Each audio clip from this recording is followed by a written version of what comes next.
안녕하세요. 상승미소입니다. 오늘 새벽 3시 30분쯤에 일어났다가 트럼프 대통령의 트윗을 발견하고 커뮤니티 게시판에 속보를 올렸습니다. 하루 종일 폭탄 맞은 기분. 오늘 휴일인 게 얼마나 고마웠던지요. 여러분도 저도 휴일을 즐기긴 했지만, 다른 나라에 비하면 안심하긴 했지만 오늘 밤을 어떻게 보낼 수 있을지 걱정입니다. 트럼프 대통령 도대체 무슨 의미로, 어떤 의도로 그런 트윗을 날렸으며 앞으로 투자자라면 어떻게 대응해야 할지 이 부분에 대해서 긴급방송 편성했습니다. 먼저 화면을 봐주십시오. 트럼프 대통령이 오늘 새벽 1시, 한국 시간으로 1시네요. 올렸던 트윗 내용을 보면 이런 얘기를 합니다. 더 10%는 현재 10%의 관세를 금요일부로 25%로 올릴 것이다. 그리고 만약에 중국이 까불면 나머지 3,250억 달러의 상품, 중국의 수입품에도, 중국으로서는 미국의 수출품이죠. 이걸 25%로 추가적으로 관세를 올릴 것이다. 그래서 중국 너희들 빨리 제대로 협상에 임하고 그렇게 천천히 지금까지 해왔던 것과 좀 다르게 할 거면 큰일 난다. 이렇게 경고를 내보냈습니다. 이 보도가 아침에 나오자마자, 원래 중국이 좀 가만히 있으면 사실 중국 시장이 덜 반응을 하겠지만 중국에 곧바로 이런 CNBC에 이런 기사가 나왔습니다. 중국도 이번 주, 원래 5월 8일에 미국과 워싱턴에서 막바지 협상이 있을 것이고 금요일에 아마 협상 타결이 될 것이다. 이런 기사가 계속 지난주에 나왔거든요. 그래서 5월 8일 미국 방문을 취소할 수도 있다. 이런 기사가 나왔습니다. 원래 5월 8일 류허 부총리가 약 100여 명의 파견단을 이끌고 올 예정이었거든요. 그걸 취소할 수 있다는 보도가 나오자 본격적으로 중국 상하이 지수, 그 다음에 미국의 유로 선물, 미국 여러 선물 지수들이 폭락하기 시작했죠. 가장 큰 피해를 입었던 것은 역시 상하이 종합지수입니다. 5.58%, 즉 171.87포인트가 빠져서 거의 그냥 폭탄을 맞았죠. 순식간입니다. 정말 순식간 171포인트, 5%. 이런 숫자는 최근에 본 적이 없었습니다. 아무튼 그만큼 중국의 경제가 미국의 이런 관세, 2차 라운드라고 할 수 있는 이런 분쟁이 다시 시작된다면 중국도 만만치 않게 어려워질 수 있다는 거 시장이 아는 거죠. 당연히 달러 위안화, 역의 위안화 시장 보면 원래 지난주 금요일 종가가 달러 대비 6.73이었어요. 그런데 시작을 6.82로 개장하면서 다행스러운 건 이 시간이 오후 4시 45분이네요. 저 그래프를 그린 게요. 그게 6.78까지 내려오긴 했지만 완전히 폭등으로 위안화가 시작했습니다. 당연히 원 달러 환율도요. 금요일 종가, 한국 시간으로 토요일 새벽 역외시장 종가가 1164원이었는데 시작과 동시에 10원이 올라서요. 1174원이 됐고요. 현재는 1172원까지 좀 떨어진 상황입니다. 중국과 한국 경제는 너무나 밀접하기도 하고요. 최근에 원달러 환율이 위안화의 흐름과 거의 연동되어 있다는 점, 그걸 감안해야 되겠죠. 거기에 오늘 아침 신문에 또 나왔죠. 4월 경상수지 적자 가능성 기사가 나오면서 또다시 그 중국과의 미국 분쟁, 이것과 합쳐져서 올라간 거죠. 사실 4월 무역수지 흑자는 41억 달러 흑자였습니다. 그런데 2010년 이후 지금 화면에 보시는 그림이 외국인의 배당 수지입니다. 즉 배당금을 받아서 4월 달에 나간 금액인데요. 단위가 10억 달러니 작년에는 64억 달러 있었죠. 그래서 작년 수준으로 나간다 그래도 경상수지가 적자가 됩니다. 근데 이 부분에 대해서는 제가 금융시장 브리핑에서 의견을 냈었죠. 무역수지에서 상품수지가 중요하기 때문에 저런 배당소득 수지는 결국 1년에 한 번이거든요. 그러니까 단기적으로 그칠 가능성이 높다. 이게 제 생각입니다. 아무튼 오늘의 주제는 원달러 환율이 아니니까 중국과 미국과의 분쟁, 트럼프 대통령은 왜 갑자기 돌변했을까? 불과 거의 몇 달 동안 협상 잘 되고 있다고 스스로가 계속 인정했고, 불과 지난주에는 문우신 장관이 금요일에는 타결할 가능성이 있다는 이야기를 했었습니다. 그런데 갑자기 이걸 뭐 아닌 밤중에 홍두깨라고 하나요? 아무튼 맑은 날에 번개 치듯이 날벼락이 내렸습니다. 그렇다면 트럼프 대통령은 왜 갑자기 저렇게 태도를 바꿨을까? 여러 가지 생각이 있는데 첫 번째는 북한의 미사일 발사, 일요일에 토요일날 북한의 미사일 발사가 있었습니다. 북한의 미사일 발사, 이게 큰 뉴스가 되느냐? 예, 제 생각에는 큰 뉴스가 됩니다. 왜냐하면 트럼프 대통령은 미국의 주류 언론과 민주당, 공화당 일부 인사들에 의해서 북한과의 협상을 끊임없이 반대하는 의견을 들으면서도 밀어붙였었거든요. 그러면서 트럼프 대통령이 내세웠던 거, 자기 임기 북한과 협상한 이후에는 북한이 미사일을 쏜 적이 없었어 라고 그걸 공으로서 인정받고 싶어 했었거든요. 그런데 그런 이야기가 한마디로 욕먹기 딱 좋은 상황을 북한의 김정은 위원장이 만들어버린 겁니다. 그래서 당연히 일요일이라 언론이 좀 신문이 안 나오잖아요. 그런데 월요일이 되면 트럼프 대통령을 때리려고 기다렸던 주류 언론들의 엄청난 공세가 시작될 가능성이 높았거든요. 그것을 트럼프 대통령 특유의 화제 전환 기법, 그렇죠? 중국과의 무역 협상 잘 안 될 수 있고 관세 밀어내버릴 거야 라고 외치자마자 모든 신문들이 화제가 순식간에 바뀌어버렸죠. 그래서 화제 전환에 성공했던 이유도 있었고요. 그 다음에 북한과의 순수한 관계에서 또 중국하고 떨어질 수가 없지 않습니까? 대중국에 대한 압박 메시지일 수도 있습니다. 왜냐하면 북한의 수출이 90%가 중국으로 가거든요. 그러니까 중국을 바로 압박을 하면서 북한에 대해서 함부로 경거망동하지 말라 이런 뉴스일 수도 있고요. 북한에서는 너 중국 믿고 그러는 것 같은데 우리가 너 그런 식으로 나오면 중국조차 힘들어질 수 있어. 일종의 양면 전략이라고 할까요? 그런 의도가 분명히 있었을 가능성도 있습니다. 하지만 더 높은 확률로서 제가 생각하는 것은 화제 전환이죠. 북한 뉴스를 중국과의 무역협상 뉴스로 완전히 바꿔버린 것. 지난번 하노이도 마찬가지죠. 뮬러 특검. 그 다음에 그 자신의 변호사가 기자회견, 청문회 했던 것을 갑자기 하노이에서 빈손으로 나옴으로써 화제 전환에 성공했던 전략. 그 부분도 분명히 있었을 것 같습니다.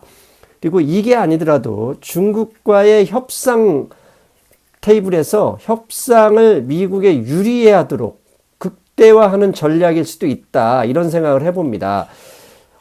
이 전략과 관련해서 CNBC도 비슷한 이야기를 했습니다. CNBC에서 이 기사 제목을 보면 트럼프 대통령은 주식시장과 미국 경제가 좀 좋아질만 하면 중국 때리기에 나섰었다. 이런 뉴스입니다. 실제로 미국 경제 상황은 주말에 일자리 지표, 실업률은 68년 12월 이후 최저치였고요. 그 다음에 일자리 증가 개수는 26만 3천 개였듯이 당연히 미국 경제가 위기, 침체 이런 거 없다. 지금 성장 상황으로 계속 진행되고 있다는 그런 자신감을 가질 수 있는 뉴스가 있었거든요. 그런 시기에 중국을 때려버리면 어떤 일이 벌어지겠습니까? 결국 중국이 더 큰 피해를 입게 되죠. 당연히 오늘 이런 더 큰 피해는 중국 상하이 증시 5.58% 폭락이 난 그 수치로 보여졌고요. 현재 저녁 7시 20분 현재 S&P 500 선물 지수는 마이너스 1.77%입니다. 떨어지는 주가 포인트의 크기만 봐도 중국이 훨씬 더 큰 피해를 입고 있는 거죠. 여기에 또 하나, 과거 같았으면 트럼프 대통령이 트윗으로 이런 이야기를 하자마자 중국도 우리도 보복할 것이야 이런 얘기를 했었을 가능성이 높았거든요. 그런데 오늘 중국의 협상 취소 가능성만 뉴스가 나왔고요. 보복에 대한 이야기는 단 한마디도 없었습니다.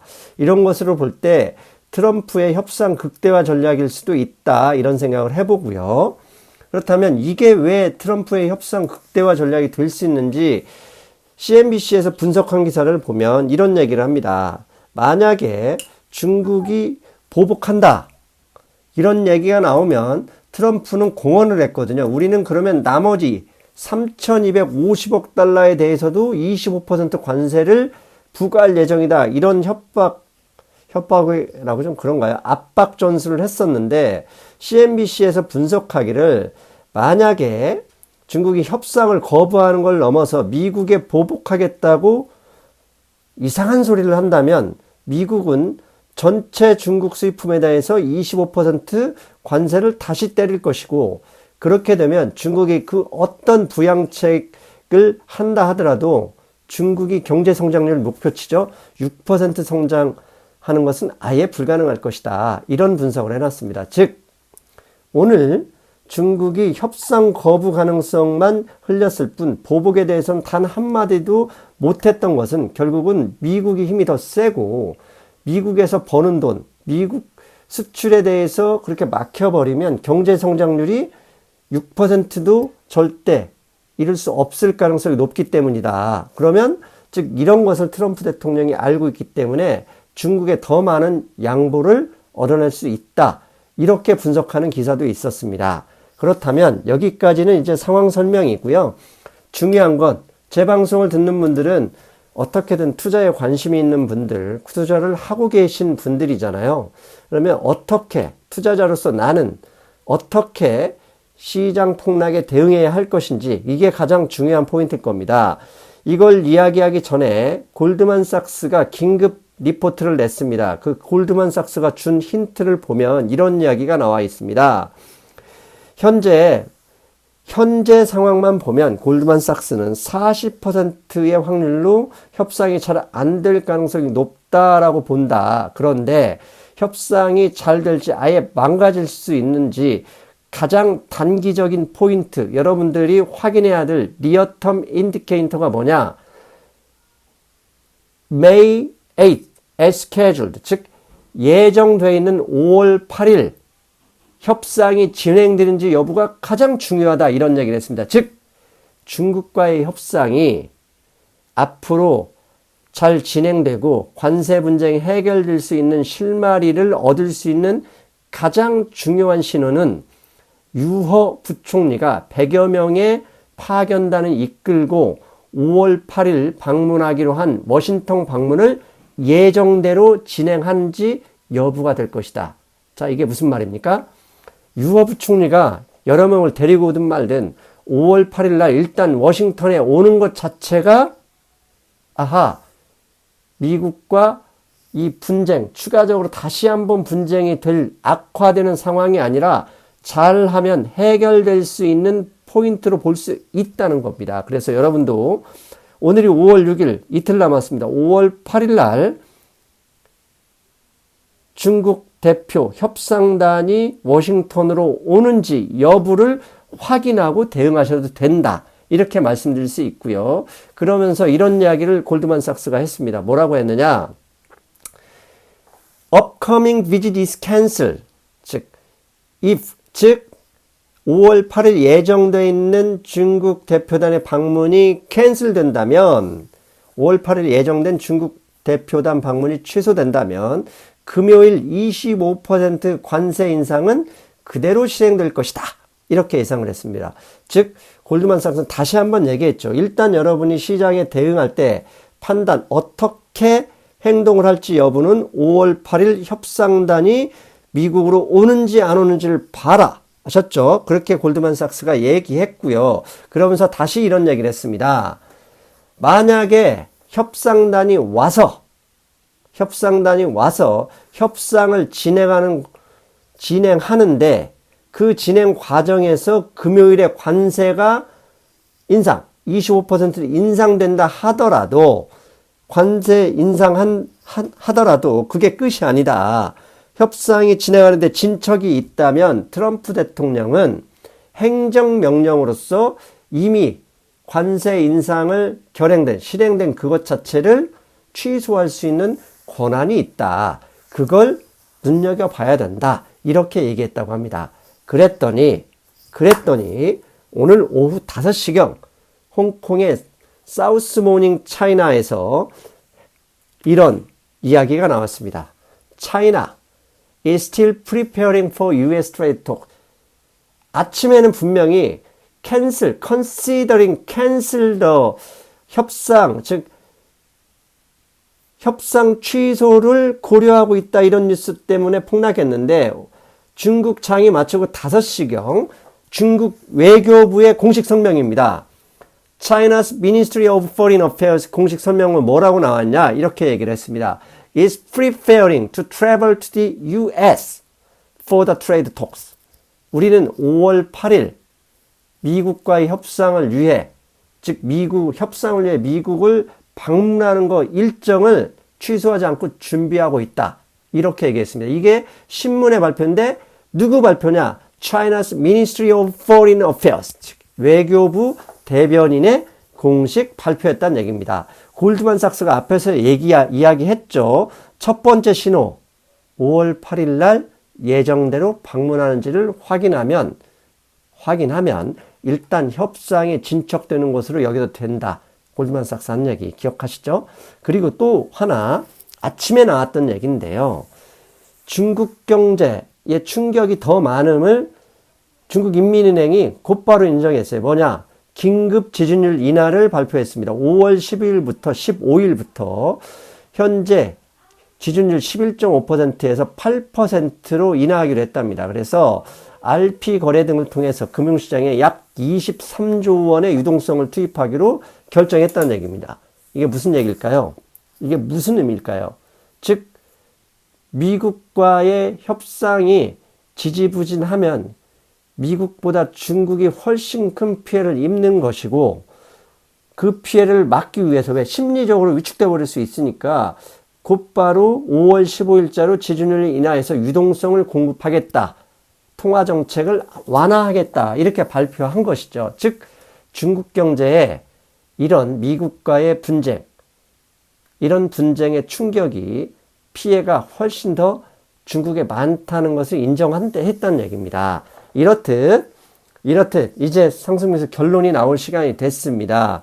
골드만삭스의 의견, 그 다음에 골드만삭스의 의견대로 중국 방문단, 미국 방문단은 예정대로 진행할 가능성, 그 다음에 중국의 보복 이야기가 나오지 않은 것, 거기에 중국 인민은행의 지방은행 지준율의 긴급 인하, 이런 것을 볼 때 저는 여러분 내일 증시에서 폭락한다 하더라도 중국이 폭락했으니 그 영향권에서 벗어날 수는 없겠죠. 그렇다 하더라도 추격 매도하거나 모든 걸 도망가지 마시고, 즉 공포감보다는 시장은 결국 회복할 수 있다는 자신감을 갖자. 여러분께 이렇게 주장합니다. 왜냐? 첫 번째, 사우스 모닝 차이나가 이야기한 대로 일단 중국 대표단은 5월 8일 날 예정대로 워싱턴을 방문할 예정이라는 기사. 두 번째, 앞에서 언급했었죠. 과거와는 다르게 중국은 즉각적인 보복에 대한 이야기가 단 한마디도 없었다. 자기들이 급하다는 얘기죠. 세 번째, 앞에서 언급했죠. 중국 인민은행이 지방은행 지준율을 긴급하게 인하하면서 그 자체로 중국 경제를 안정시키게 해야 된다는 그 의지를 보여줬다는 점. 이 세 번째고요. 네 번째, 트럼프는 자신의 목적대로 자신의 화제 전환, 즉 북한 미사일이 아니라 중국과의 무역 협상에 대한 더 큰 뉴스를 언론에 끄집어냈죠. 그 협상 성공한 것까지 따진다면 여기서 추가적인 주식 폭락을 트럼프 자체 스스로에게 일종의 더 나쁜 영향일 수 있거든요. 왜? 트럼프 대통령이 끊임없이 주장했던 게 있죠. 주가 상승이 나의 공이다. 이게 미국 경제가 잘 되는 것이고 그게 내 대통령, 내가 했던 것이다라고 계속적으로 자신을 스스로 미화했던 점, 그걸 생각해 보면 충분히 이렇게 유추할 수 있다고 생각합니다. 그래서 결론적으로 말씀드린다면 내일 아침 공포감으로 추격 매도에 따라가지 마시고요. 차라리 충분히 하락했다 생각하면 분할 매수로서 접근하는 것도 좋다. 저는 이렇게 생각합니다. 여러분, 놀라신 가슴 진정시키기 위해서는 충분한 휴식 그리고 물 한 잔이 좋습니다. 공포감보다는 회복에 대한 자신감 여러분께 추천합니다. 저는 목요일날 뵙겠습니다. 여러분 안녕.